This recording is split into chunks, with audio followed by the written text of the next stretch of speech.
Alright, hey, this is Chris with the Meeples Market. We're doing a preview for Curiosity. This is a new cooperative deck builder that's coming to Kickstarter soon. It's for 1 to 4 players, and when I say soon, I mean October 14th. So, as far as this game goes, just a little bit of info on it. It's going to be an environmentally friendly design, so there's not going to be any plastic used in the game. And then all the components that you see here and throughout the video, these are all preview or prototype components, so the art's going to change, the layout could change. Anything that you see could be different when the actual game comes out. I've been told it should be better when the game comes out. So if you see things and you like the way they look, it should only get better from here. A couple other things on the Kickstarter front. Like I said, October 14th is when it's going to be coming out. There's going to be a couple of different... I'll just read it from here. A couple of different backer tiers if you want to back the Kickstarter. They have the Ranger, the Burglar, the Mage, the Lionheart, the Calico Jack, and then Your Cat in the Game. Those first few are the names of classes that are found in the game, so that's cool. But so the Ranger is a $10 pledge. You get an advanced digital copy of the rulebook, digital desktop backgrounds, and a live shout out and personal toast on Instagram Live after the campaign's complete. That's pretty cool. Next is the Burglar. There's $29 for that, and there's only 20 available. You'll get everything from the Ranger pledge, as well as a standard copy of Curiosity. So basically, that's like the early bird. There's only 20 of them. You get the game a lot cheaper than everybody else. So if you miss out on the Burglar, you'll be wanting to look at the Mage. That's everything from the Ranger and then plus a copy of the game, which MSRP for that's going to be $44.99, so you're getting it for $34, so about a $10 discount. Try to get there early though and get it for that $29. It's a pretty good deal. After that, there's the Lionheart.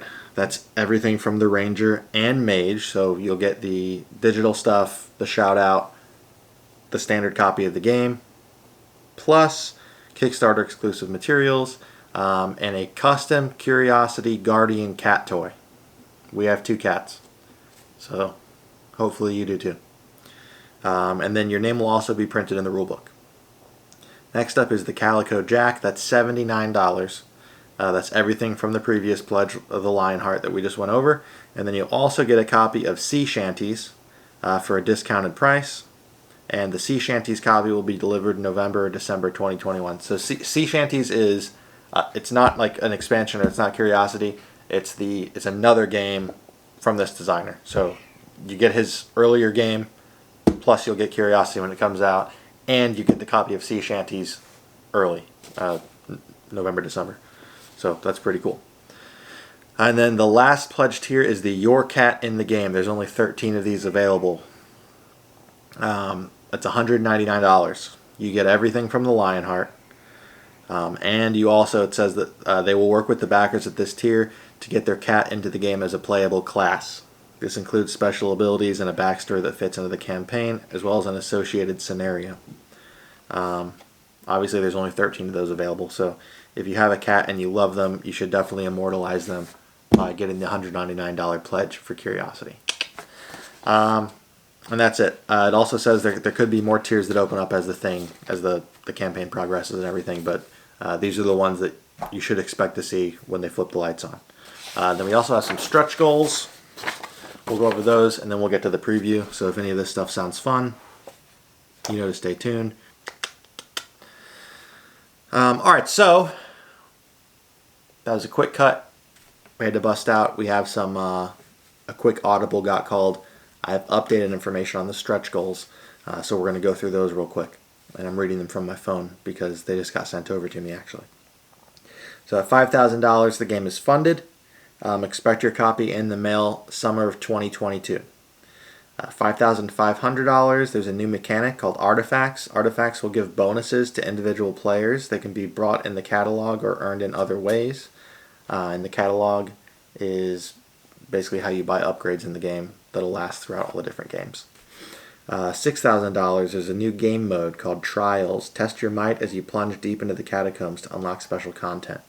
I don't know what that means exactly, but it sounds almost like a roguelike sort of thing, where you're trying to go like as deep as you can to unlock more stuff, and if that's the case, that would be sweet. $7,000, 2 more classes. At this tier, we'll put in 2 more unlockable classes, so more classes is always fun in every game, I think. $8,000, new mechanic, events. You may encounter strange happenings as you creep into the catacombs and you decide the outcome of them. So like event cards, you see those in a lot of games. They're usually pretty fun.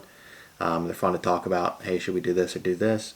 And then you pick to do one thing, and then it's like, that guy hates broccoli. Why'd you give him broccoli? And he attacks you. So that's fun. $9,000, another new game mode called Arena. Battle other players in this mode. Play in teams of 2 versus 2 or 1 versus 1 as you scratch, claw, and zap your way to victory. That's neat. $10,000 is a play area board. All copies of the game will come with a game board. I like that a lot, and I hope that they hit that. I don't know when it was, but at some point I realized that I much prefer having game boards. It makes no sense because it's literally just, it would be having like the same thing here on the table, but there's a spot on the board that tells me where I should put this, or where I should put this stack of cards, and it makes organizing things easier for me. And then there's a $12,500 tier and a $15,000 tier. Both of those are locked. The $12,500 tier will be unlocked once they hit $7,000 goal, and the $15,000 will be unlocked once they hit the $8,000 goal. So $12,000, $15,000 to be announced. To get an idea of what's going on here, this is a 1 to 4 player cooperative game. It's billed as a deck builder, but it's not really at least when I think of deck builder, I think of like throughout your turn, you're playing stuff and you might be adding things to your deck and such. This one's a little bit different. Has a campaign and such, and over time you'll improve the decks for each character, but you'll keep playing with those decks in the different games and things. So I'll talk about that here in a minute. But basically, this is a game about cats. You can see some here on the box. Cats that can run around and have weapons and talk and such. So I already have 2 characters set up here. We have Lionheart and then Mage. And each class card has got little symbols. They correspond to the different cards in the game. So it tells you basically which cards each character is going to start with in their deck. So Lionheart's got 4 of the red ones, 1 of the green one, 3 purple ones, 1 yellow one, a pink one, and he doesn't have any blue ones. So you will get those cards from the box, make a deck out of them, shuffle them up, and that would be your deck to start the game. Similar to most deck builders in that sense. The Mage has 0 red, 3 green, 4 purple, 1 yellow, 1 blue, and 1 pink. And then you also, depending on how you're playing, you can just play like an arcade mode, and that will just have you go up against certain enemies, or there's an actual campaign mode. There's a campaign booklet here, and there is, you can see there's a bunch of flavor text and stories, and then as you go through, that'll have you do specific missions and such. So I'm not going to tell you what's in this because it's in a sealed envelope, but after you go through the first section of the campaign book, you unlock your first envelope, and when you open that up, you actually unlock 2 envelopes, but we'll just do this one. This has a mission called The Scientist. You'll read the text there, and at the bottom it tells you how to set things up. So we'll just set up for that. So this tells us we're going to have the unsurprising skeleton, so you will find that guy right here. And then we're also going to have the precarious urn and Pip's squeak for level 2. And then Forbidden String and Shocking Fate for level 3. So those are the different enemies that we're going to play with. That's what the enemy cards look like right now. And then it has a big number here that you can see. This one has 3, so you're going to go here to the Fear deck, and this will be shuffled up obviously. Boom.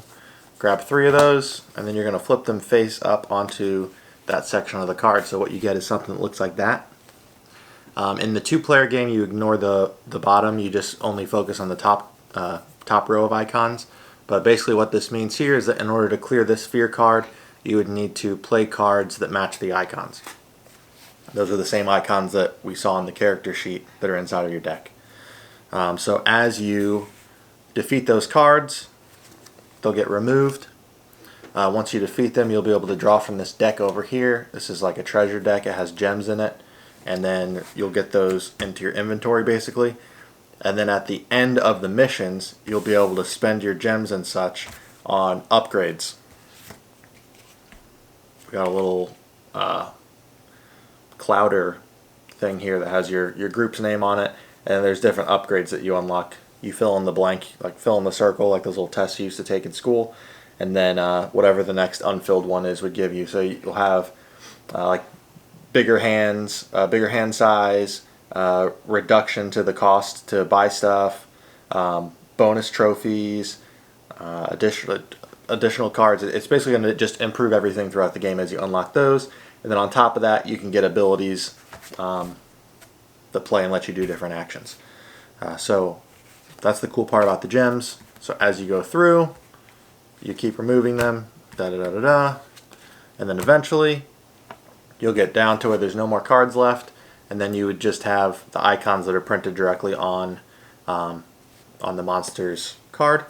And then if you beat them, they have a little thing here, and this tells you this guy would give you 3 treasure. So then you would get your 3 treasure cards, boom, boom, boom, and we can get some upgrades later with that. So that's a high-level overview of what you're doing.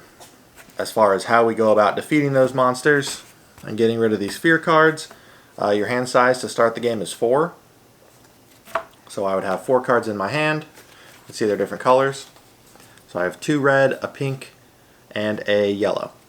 So on my turn, we do have a little turn card that helps you out. There's a thing called assisting, which assist cards go in front of your character card. So if I wanted to play a card as an assist, I would just take this yellow card and I place it in front of me.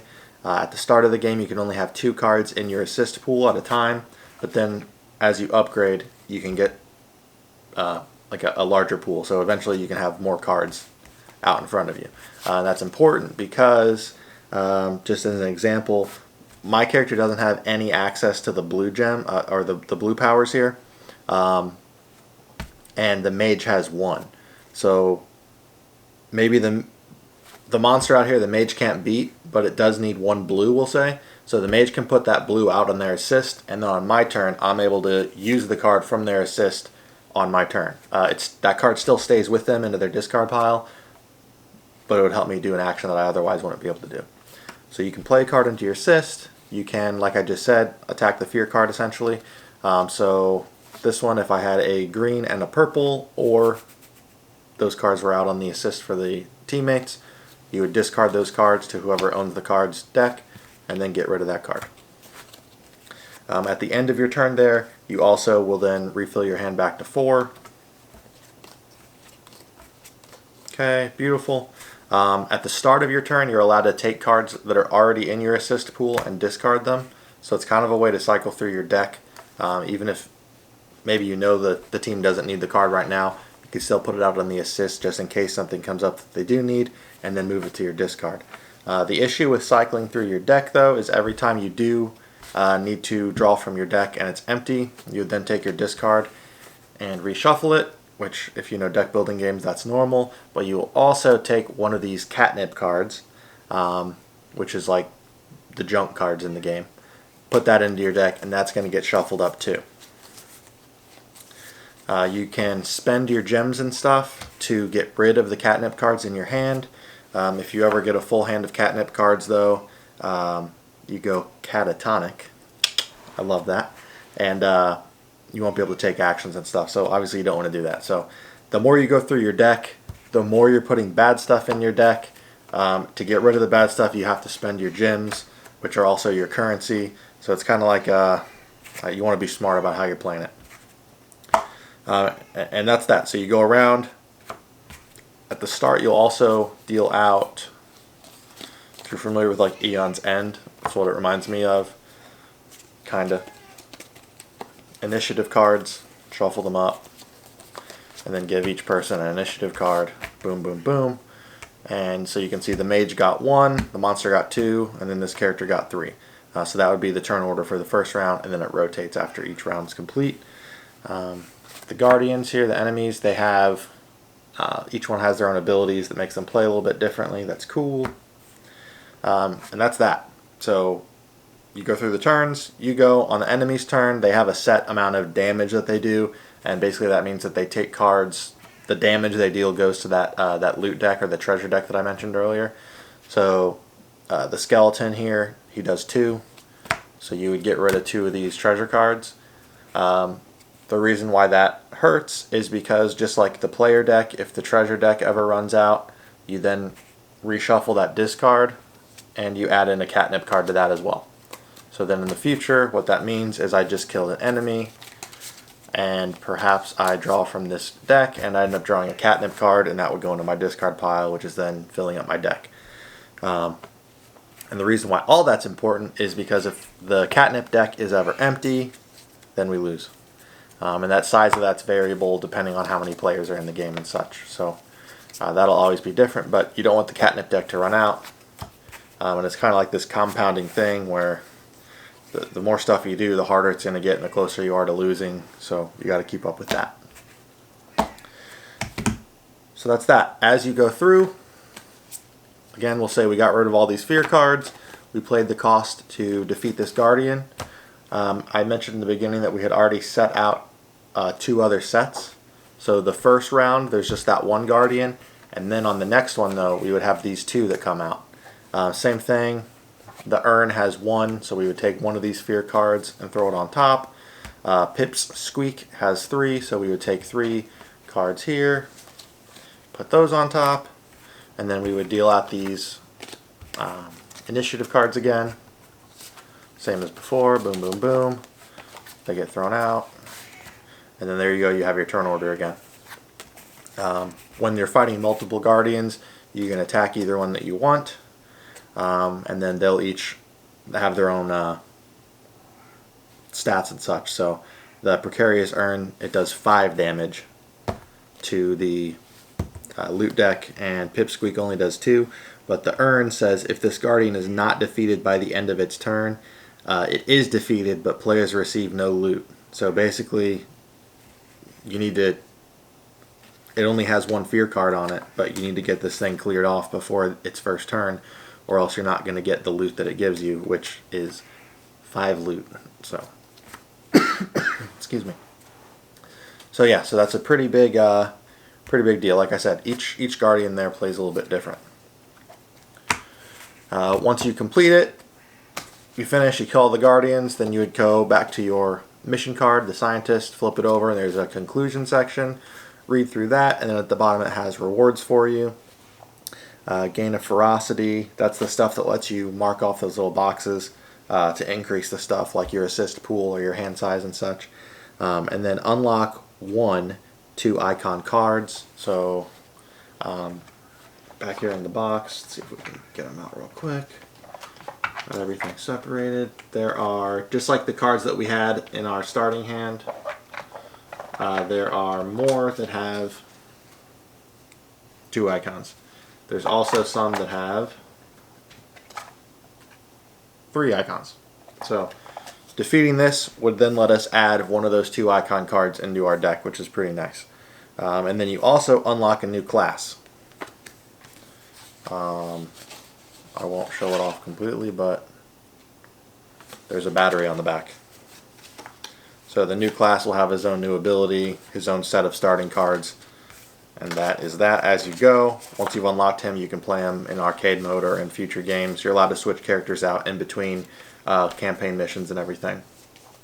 So that's cool. And then again, you would then open up more envelopes which give you more missions and have more hidden rewards. So that's all pretty sweet. Boom, there we go. So in conclusion, for the Curiosity Cooperative Deck Building game, you will be playing characters, using the different color symbols to defeat the monsters and their fear cards, to get money to then use to purchase things from the Hunter's Catalog and get the upgrades for your Clowder, adding new stuff to your game, unlocking new classes throughout the missions, and overall having a good time. Like I said, this isn't a deck builder game in the sense that as you go through, you are adding cards into your deck, but more so after each game you play, you'll be adding stuff to your deck that's going to be affecting the game, the next games that you play. So to me, that it's kind of like almost like a legacy game, but not quite. But a legacy game in a sense of each time you play, you might be adding stuff that's going to help you the next time that you play. So that's pretty cool. And yeah, if you're interested in the game, again, look for it to release on Kickstarter October 14th. It's also over on Boardgame Geek already. I'll put a link down below so you can go check it out. Like the page, you know, that helps people out and everything like that. Thanks so much for tuning in, and feel free to leave a comment below if you have any questions, and I can do my best to answer them with what components we have here. Thank you.